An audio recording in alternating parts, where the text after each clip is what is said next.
It's hard to realize that it's been 25 years. It seems like it was last year. We're looking for those people that might not have come forward 24 years ago. Thought, yeah, maybe I saw something and it meant something, but it's just been in the back of their mind all this time. She was just a sweet, sweet person, and, we miss her.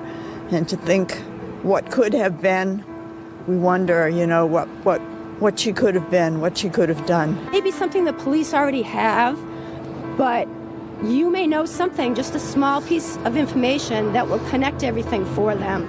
Her friends now are adults, they're married, they have children, and she's still that little 10-year-old to us.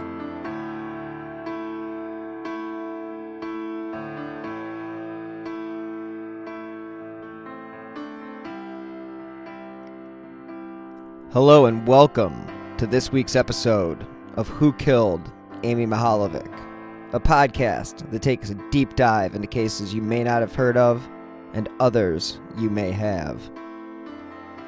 This week's episode deals with the death of a child, so listeners beware. The case involves a family vacation, an innocent trip to see puppies, and a disappearance that would rock a small town. You don't know who could have committed this crime. It could be anybody. This is one of those cases where you don't understand how investigators reach their conclusions without a conviction. Do you have a prime suspect, and why? This episode has evidence that will help you decide who killed Holly Piiranian.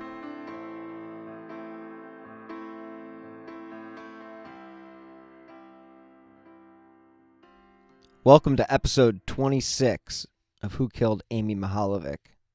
And as I mentioned before, this case this week is Who Killed Holly Piiranian. And as a message to the listeners, if you haven't listened to last week's episode on Molly Bish, I strongly recommend listening to that show before you dive into this week's case. The two cases are not technically connected, but there is a belief amongst the true crime community that they must be. And I'm not going to say I'm officially one of those people, but it is highly coincidental that two murders would occur so close to one another, but not be connected. Despite the warning, here's a quick recap about what I covered last week. So, Molly Ann Bish was 16 years old when she disappeared while lifeguarding on June 27th, 2000 at Cummings Pond in Warren, Mass. After an exhaustive search that involved police dogs, helicopters, and satellite imagery, there was no sign of Molly. Police divers searched the pond and the surrounding woods. However, Molly wouldn't be found until almost 3 years later when a hunter passing through the woods in the Whiskey Hill area of Palmer, Mass., located just about 5 miles from the Bish family home, spotted a blue bathing suit matching the description of the suit that was last worn by Molly. Police had several people of interest in Molly's case, but her case remains unsolved today.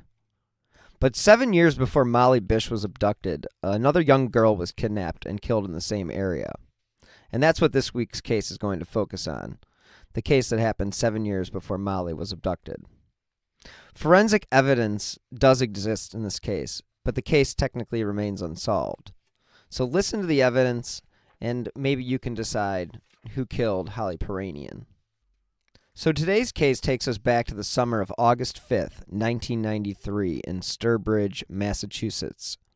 10-year-old Holly Piiranian was on family vacation visiting her grandmother when she was abducted in the middle of the day. She was a typical young girl with blonde hair and blue eyes. She went with her brother to visit some puppies, and walking down South Shore Drive in Sturbridge to the intersection of Allen Road. Her brother ended up returning to the cottage, but Holly had disappeared. As the situation became clearer, the search teams were deployed. Divers searched the South Pond, helicopters circled a 3 to 5 mile radius, and everybody was on patrol. It was after a weekend of all-out searching that the hard truth was really set in. This wasn't some kind of accident and was most likely the worst-case scenario, an abduction. Along with speaking to local sex offenders, authorities set up roadblocks and were searching every vehicle as it left the area. Holly's family used pink ribbons to try and keep the hope of Holly alive. And when you cover these cases, you can become jaded until you realize how many times these ribbons, yellow, purple, white, can be used as a symbol of hope. And the disappearance of Holly in the heart of summer really did baffle this quiet community of less than 10,000 people. And the reason why that I brought this case up this week is because the cases of Holly and Molly have been discussed together for a few reasons, but the biggest of those is because of the proximity of the towns where they vanished. And there's similar features and ages, but they were 6 years apart. But there are two eerie twists in the case. The first twist is that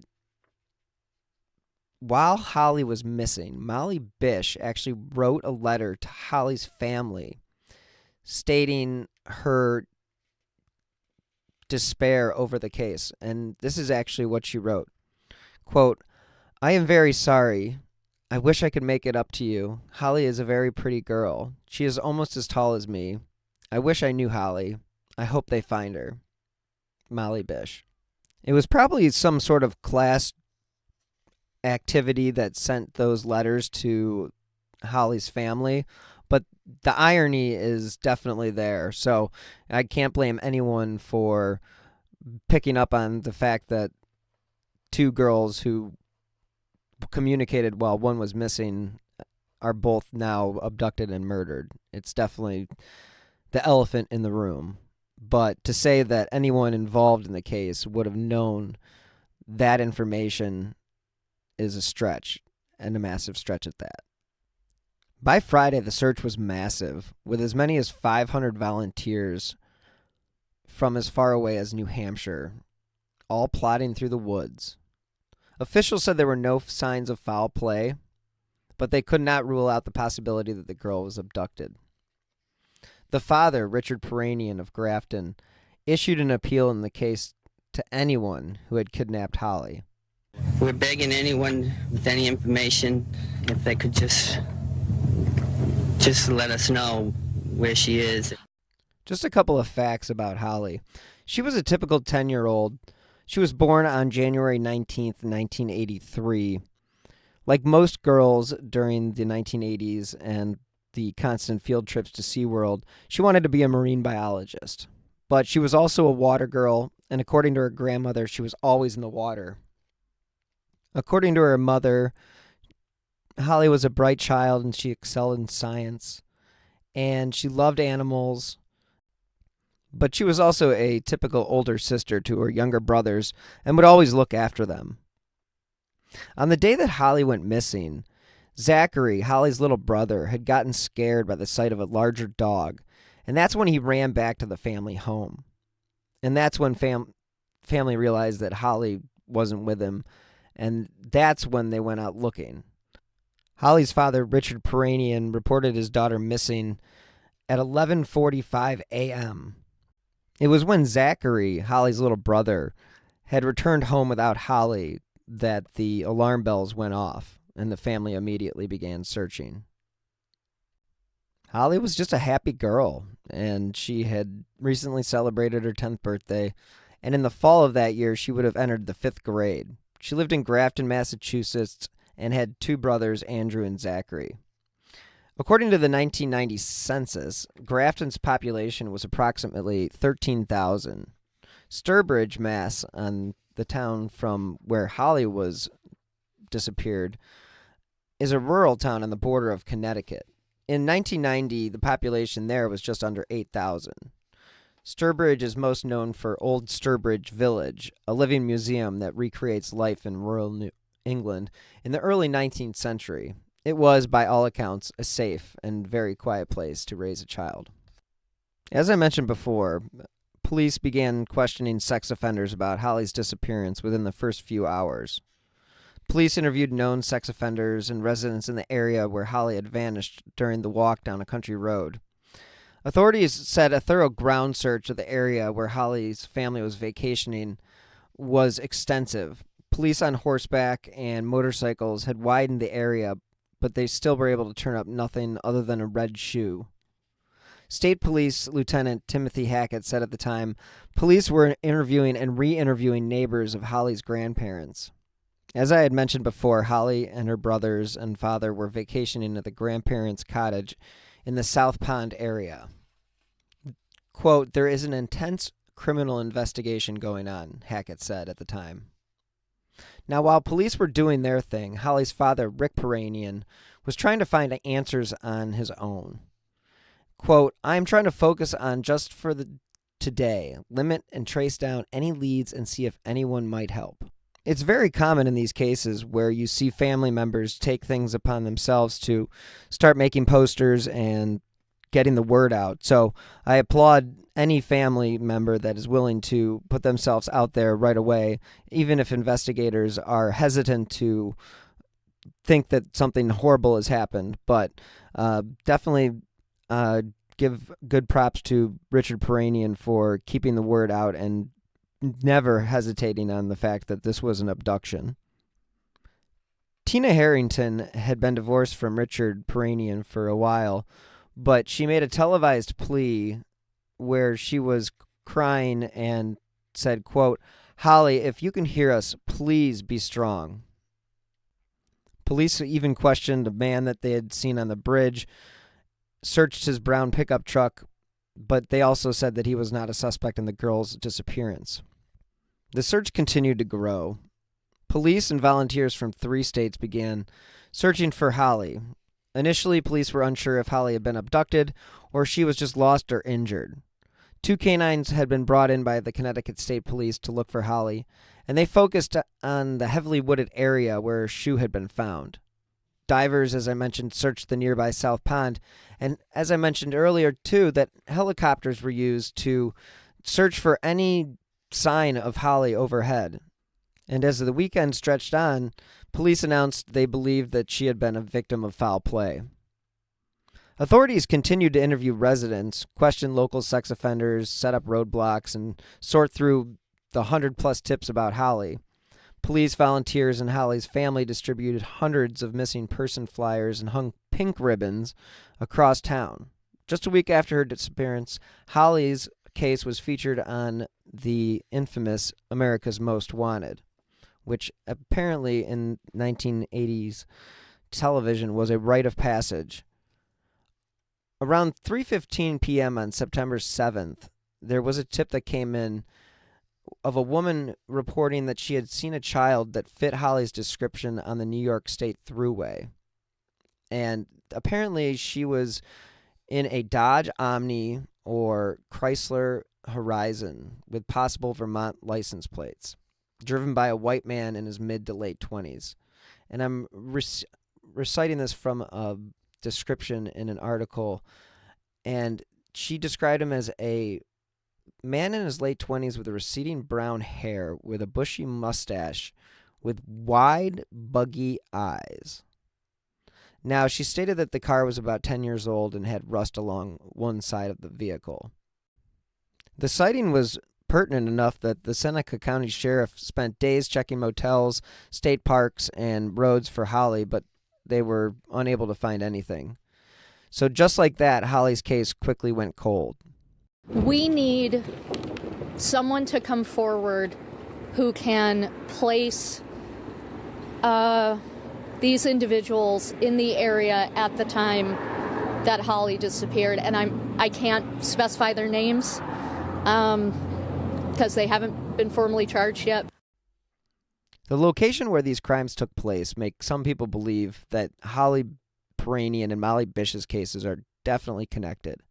As I stated before, I find it ironic that 2 murders occurred in a small town within a few years, but I'm not about to make the leap to say that they have been killed by the same person. During the search for Holly, Sturbridge, Massachusetts became overrun with people wanting to help. This can be a good thing and this can be a bad thing, but in this case, the more bodies, the better. So, as Holly was missing, searchers could only find traces of evidence, such as the sneaker that I had mentioned before. And obviously they went on America's Most Wanted with hopes that John Walsh would be able to get the story out nationally and bring attention to the case. Her mother, Christina Harrington of Grafton, sent a desperate plea to Holly and her possible abductor. Quote, she said, "We are all still looking for you." State police said another wooded area was being searched, but it was not far from where Holly was last seen. They ended up searching swampy areas and found nothing.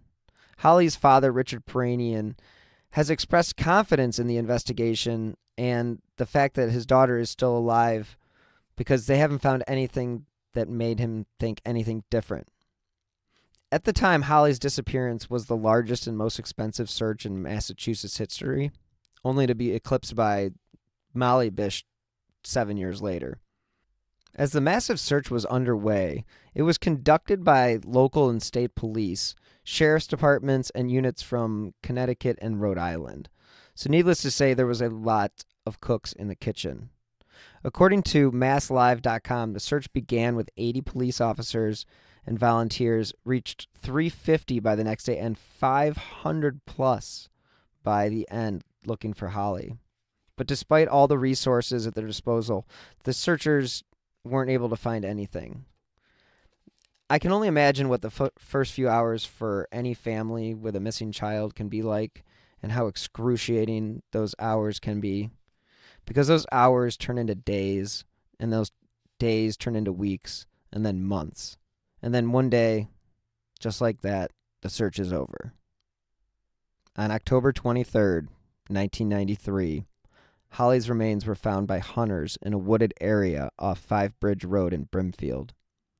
State Police Colonel Charles F. Henderson said the badly decomposed body was discovered about 8:45 a.m. by hunters in a secluded but heavily wooded area. The area neighbors Sturbridge and is just a few miles from where Holly was last seen. Investigators found an abundance of evidence near Holly's remains at the wooded site where her body was dumped, although at the time they did not specify what those items were. It didn't take long for authorities to say an autopsy had confirmed that the remains of the young child found in the wooded area were that of 10-year-old Holly Piiranian. The Hampton County District Attorney's Office in Springfield released a brief 3-paragraph announcement confirming the skeletal remains belonged to Holly Piiranian of Grafton. Authorities did not list a cause of death, nor did they say if the girl had been sexually molested. So far, police have not said if there are suspects in the case, although that changed pretty quickly. Holly's dad, Rick Piiranian, said investigators told him that Holly had not been shot or stabbed. And Rick Piiranian said, "I hope she didn't suffer. I hope she's at peace now." It did not take long for the news everyone feared began to spread.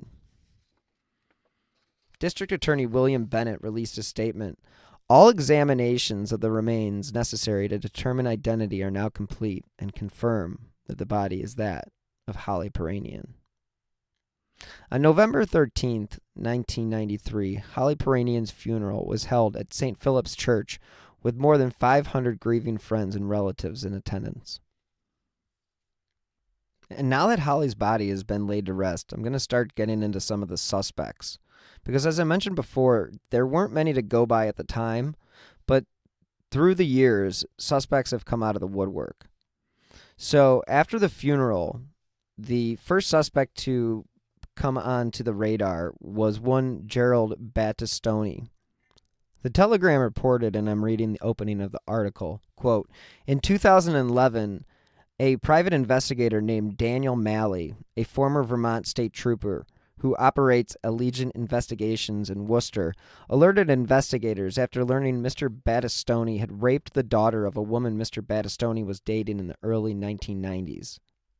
The teen told investigators she was raped as many as 100 times. Mr. Battistoni was convicted of 4 counts of rape and abuse of a child in Hampton Superior Court in Springfield in 2011. While investigating that case, Mr. Malley learned that Mr. Battistoni could be linked to the area in Sturbridge where Holly Piiranian was last seen before her 1993 disappearance. Her remains were found off Five Bridge Road in Brimfield, not far from another area where Mr. Malley said Mr. Battistoni had been. The victim in the rape case had also moved to Cummins Pond in Warren and was living in the area about the time Molly Ann Bish was abducted from her lifeguard post and murdered. Mr. Battistoni was also familiar with Whiskey Hill, using the road to travel back and forth to Warren from War, his former wife had said in a 2011 interview. The Telegram and Gazette reported that Gerald Battistoni, quote, a convicted child rapist and who may be a person of interest in the disappearance and murders of Molly Ann Bish and Holly Kristen Piiranian, attempted suicide while in prison. Battistoni had cut his throat. Apparently he had been upset about reports that the private investigator I was talking about earlier had been working to link him to the deaths of Molly and Holly. Palmer police have said that Battistoni had worked as a confidential informant for a regional drug task force. And a retired police sergeant, Kevin Kopax, said he had twice responded to Mr. Battistoni's homes when he had attempted suicide, once by hanging and a second time by carbon monoxide poisoning. Mr. Malley learned that Battistoni had been familiar with Cummings Pond and Warren, where Molly had disappeared, and that he had a connection to the area where Holly was abducted. He also allegedly bought drugs from a man who lived at the foot of Whiskey Hill, just a mile or so where Molly's remains were found. Some of the women he's been with remember Mr. Battistoni acting out violent rape fantasies, handcuffing them, and asking one to say the name of his young rape victim and tell him she was only 10 years old. He was twice caught impersonating a police officer, carrying police-style equipment, and intimidating people in bars. Worcester District Attorney Joseph D. Early Jr. said that Mr. Battistoni is one of the people on the radar of the state police detectives investigating the Bish case. Mr. Malley said, quote, for him to take this action at this time only further raises questions. Mr. Malley said he also shared information about Mr. Battistoni with detectives in Hampton County, where the Piiranian case is being handled. The next suspect on the list is Louis Lent. He was a convicted serial killer who had, at the time, recently admitted to killing a 16-year-old girl named Jamie Lusher of Westfield in 1992. Lent is serving a life sentence for killing a 12-year-old boy in 1990. He has also confessed to killing Sarah Wood of New York in 1993 and kidnapping a Pittsfield girl in 1994. Lent was questioned in Holly's disappearance, but again, no charges were ever brought. State police did try to gather enough evidence to connect him during Holly's disappearance, but they were unable to do so. A 43-year-old man arrested. So far, Lent is a suspect in the murders of at least 4 children, and authorities say they have not ruled him out as a suspect in the disappearance or murder of 4 others, including Sarah Pryor, 9, of Wayland, Mass., who disappeared in 1985, as well as the subject of this week's case, Holly Piiranian, 10, of Grafton. In Florida, the family of 12-year-old Angela Ramsey, who disappeared in DeLand in 1977, was notified about the possible break in her case. Lent had lived in the DeLand area in 1977. So needless to say, this guy was a convicted child killer that had been in the area of Holly's disappearance, as well as in the area of DeLand, Florida, for another 12-year-old murder. The next person on the list is Robert Arms, a former Brookfield resident who a former local police officer claimed on a 2003 episode of the CBS TV show 48 Hours was responsible for the deaths of Holly and Molly. The most alarming thing that Arms did occurred shortly after Holly disappeared. He approached the family and volunteered to search and raise money. Arms is a day laborer from Sturbridge who's since moved to a neighboring state. McGowan said that, quote, I think that he's involved with Holly Piiranian. I'm not sure about any involvement with Molly Bish, but I'm absolutely sure about Holly. McGowan says Arms knew the area well and acted suspiciously after Holly's murder. A couple things that stood out to him said he bought a new pair of boots the same day that she was abducted. He had junked the car that he had been driving during the time. And McGowan says, quote, he knew about physical evidence. He wanted to get rid of it. In another strange move, Arms went to the press and declared himself a suspect and denied any involvement. Quote, "I have a clear conscience. I don't need to confess to something I didn't do to have a clear conscience." Police have never been able to determine Arms's whereabouts when the abduction took place, but they claim that he failed a lie detector test. McEwen has said that he has taken statements from various people who knew Arms and claims that they have overheard him talk about his involvement and implicates himself in the Piiranian murder. State Police Lieutenant Peter Higgins says he's grateful for McEwen's leads. Quote, "He has provided us information in the past. We've looked at it, we've worked on it, and it's proved helpful." Despite not having a bunch of suspects at the time of her abduction and murder, there have been a number of suspects named in the media since, some that may even be connected to both Holly and Molly's murder. Another one of those people is Rodney Stanger, who used to live in the Sturbridge area, but there hasn't been any reports about DNA to connect him to Holly's death. Some people think he could have been a suspect in the murder of Molly Bish in June 2000. Stanger is serving 25 years for killing his girlfriend in Summerfield, Florida. Rodney Stanger was a 64-year-old native of Southbridge, Mass., who was living in the area at the time and emerged as a person of interest in 2009. Stanger abruptly moved to Florida following Bish's disappearance. And as I mentioned before, he is now serving a 25-year prison term for the murder of his live-in girlfriend, Crystal Morrison.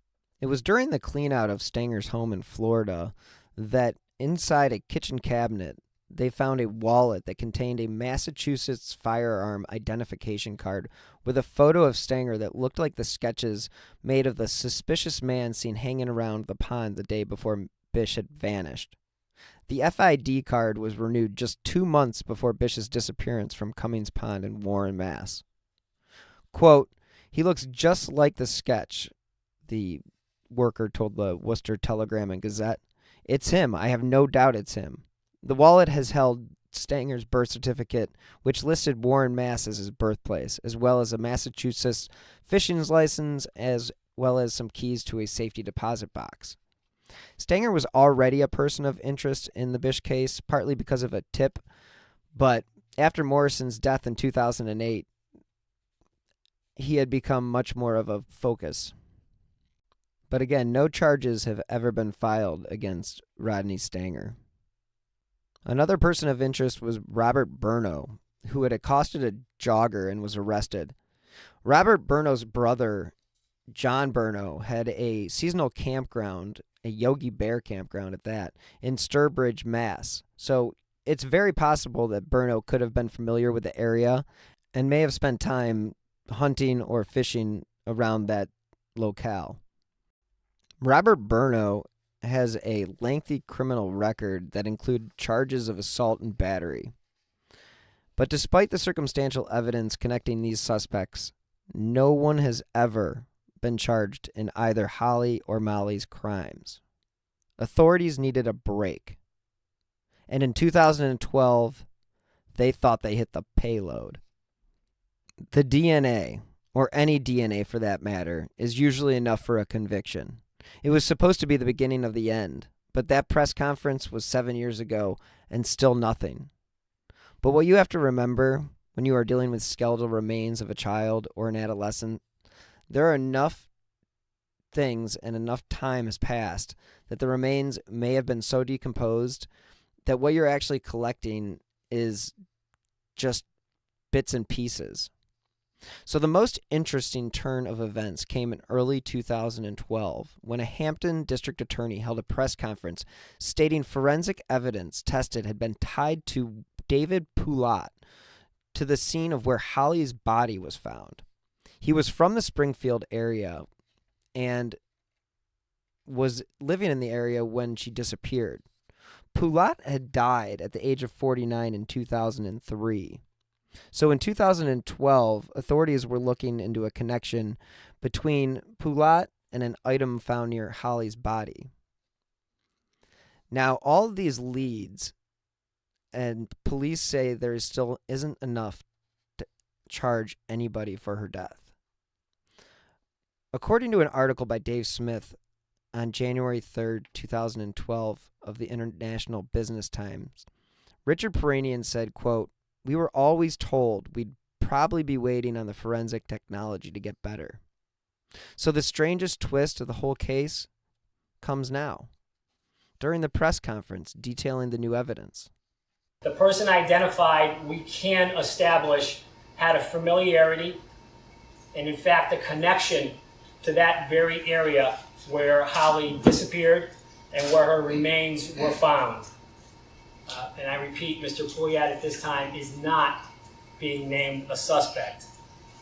However, I can tell you that evaluation of the nature and the character of the piece of evidence that was tested, as well as the specific location it was found and the condition in which it was found, we consider to be very relevant in this investigation. Hampton District Attorney Mark G. Mastrioni said in January 2012, quote, "The nature of the item suggests either Mr. Poulat or people associated with him were in the area at a time relevant to the disappearance of Holly and the discovery of her remains." The DA added, quote, "He is clearly someone it's appropriate to say we need to know more about. The person identified we can establish had a familiarity and in fact a connection to that very area where Holly disappeared and where her remains were found. But again, no one has been charged with her murder." A spokesman for the Massachusetts State Police told the Boston Globe in 2012, quote, "We hope the new evidence may spark someone's memory or someone's conscience." The bottom line of the press conference was investigators still want to speak to anyone who had any interaction with Poulat from 1993 to 2003. The district attorney's office said he remains part of the investigation. And according to a story by ABC News Go, while Poulat was not linked to the murder, he was now linked to the scene. So he's definitely associated with the investigation. Now, Poulat had apparently frequented Brimfield, the same area where Holly's body was found, to go hunting and fishing. "We linked him forensically to the scene," unquote, but he is not a suspect. Investigators again named David Poulat, but again, this is a big but. They stopped short of naming him as a suspect. Despite investigators saying they have evidence near Holly's remains that indisputably put Poulat at the wooded area site where her body was dumped, they still have no direct link to the Piiranian case and the killing of 16-year-old Molly Bish. Now that is very frustrating because DNA, as we have always been told, is supposed to be the silver bullet or the stake in the heart of any case because DNA is indisputable. So what was this guy's DNA doing near a body that had just been discovered or DNA that had been there when the body was placed there? Big questions left to be answered. Holly's father, Rick Piiranian, seemed to be more optimistic at the time and had said to the Boston Globe, quote, "This is the lead that we've been waiting for. Quote, we feel it's the beginning of the end of this case." Unfortunately, 6 years have gone by and nothing.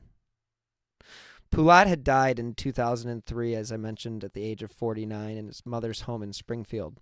His obituary says that he was a Vietnam War veteran and a member of the U.S. Coast Guard and had worked for the Massachusetts Department of Youth Services at the Juvenile Detention Center in Westfield at the time of his death. Authorities did say that he frequently hunted and fished in the area where Holly was found. He did have a criminal record, but none of the arrests, they say, suggested that he might be capable of killing a little girl. Now, the presser was the first break in the case in 10 years, but it was stressed several times during the conference that Poulat was not a suspect and was just merely a person of interest. So I'm not sure if they were just doing a dog and pony show to pull out all the stops to try to get somebody to confess, or if they actually knew that he may be connected to another crime or another person. District Attorney Anthony Guglini said the police detectives who were originally assigned to Holly's case have never stopped pursuing leads and looking for her killer. And in fact, they have named several suspects, but none have ever panned out. Investigators have probed but found no links between Holly's killing and the still unsolved death of Molly Bish. Now, Molly's remains were found 3 years later in the area of Palmer. Palmer and Warren are in the same region of the state as Sturbridge and Brimfield.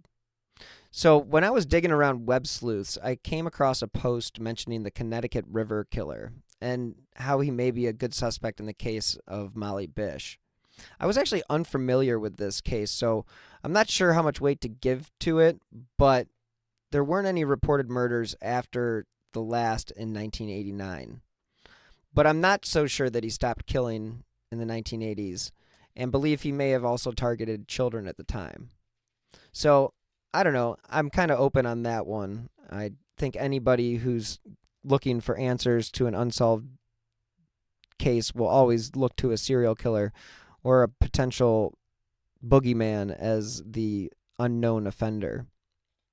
So Holly was most likely a victim of opportunity, and the offender most likely lived or traveled in the area.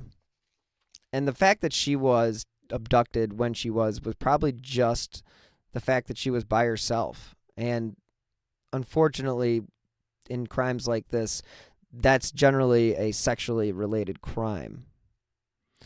In what has become a macabre routine around the anniversary of Holly's disappearance, the media comes out and they hold their little anniversary stories. But the family, they take it a step further and they hold a thing called Hope for Holly, and it's a campaign that helps generate tips. Now, the campaign is actually hosted by cold case consultant Sarah Stein. You've heard her quoted earlier. She was the one speaking at the press conference. And it's just amazing that she is able to, host this type of event and keep the attention on a case that is going on 30 years. And having covered the Amy Mihaljevic case, which it will be 30 years in October, it is nice to see that there are people out there that are continuing to investigate and put pressure on the authorities to get these cases solved. Both families have gone through more than any family should have to endure. But on the bright side, neither Holly nor Molly's families have ever given up hope. But now the families are left to imagine what life would have been like.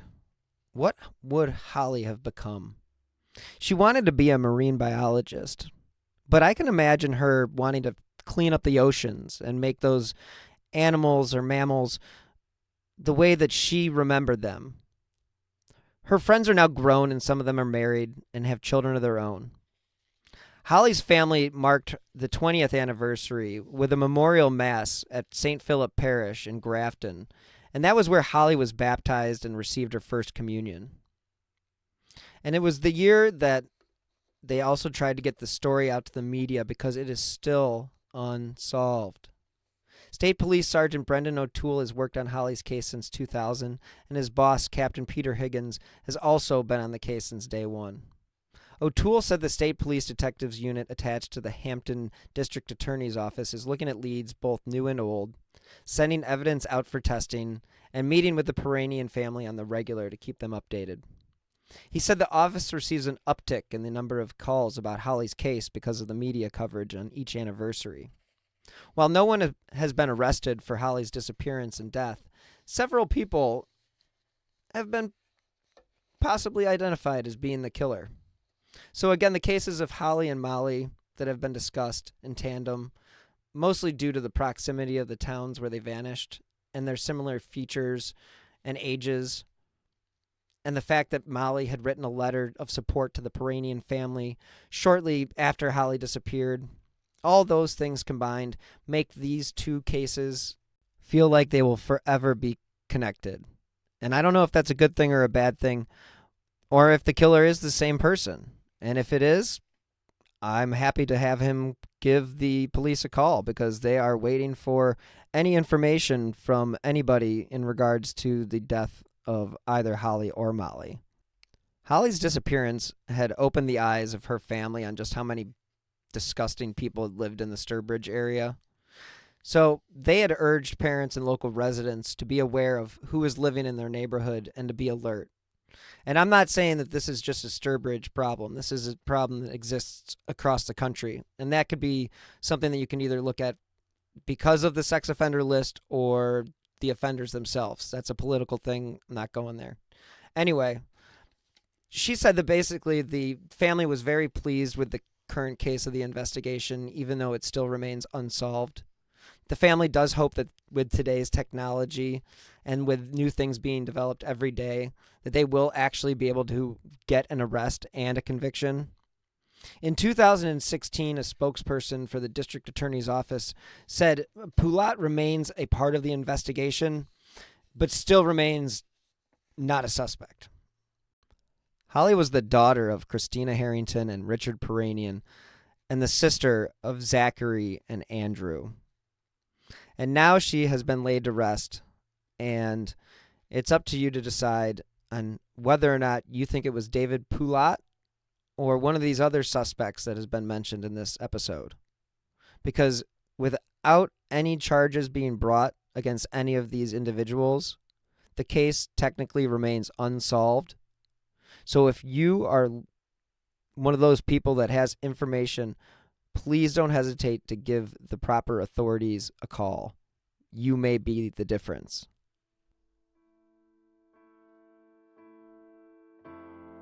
Thank you again for listening this week. If you have not subscribed yet, please do.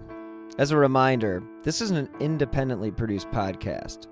So if you'd like to help keep the lights on and the recorders running, you can support the show by clicking the donate button on the right side of whokilledamymihalovic.com or via the Venmo app with my username at BillHuffman3. Any amount is appreciated, and as I said before, it does help keep the recorders running. If you want to stay up to date on the Amy Mihaljevic case or any other case that I have covered, you can follow me on Twitter at BillHuffman3.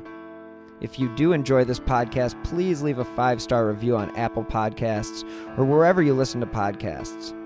That will help support the show and help keep cases like Amy's, Holly's, Molly's, and Shakira's in the spotlight.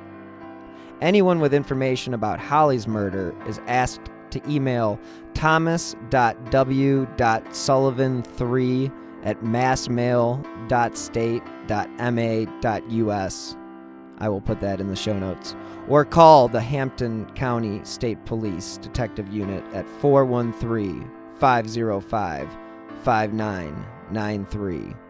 People are welcome to text information to crimes, that is 274-637, with the subject line, Solve Holly Piiranian. A $40,000 reward is being offered for information leading directly to the arrest and conviction of the person or persons responsible. If you have any information regarding the case of the 16-year-old Molly Ann Bish that I covered last week, you can contact the FBI at 1-800-CALL-FBI or the Massachusetts State Police at 1-800-808-9677. And please don't forget, October 27th will mark 30 years Amy Mihaljevic's case has remained unsolved. If you have any new information in regards to her case, please contact the Bay Village Police Department at 440-871-1234. The FBI is also offering a reward in that case up to $25,000 for any information leading to the arrest and conviction of the individual or individuals responsible for the death of Amy Renee Mihaljevic. So again, anyone with information concerning any of these cases, your contact is 1-800-CALL-FBI. Thank you so much again for listening. Until next time, be safe.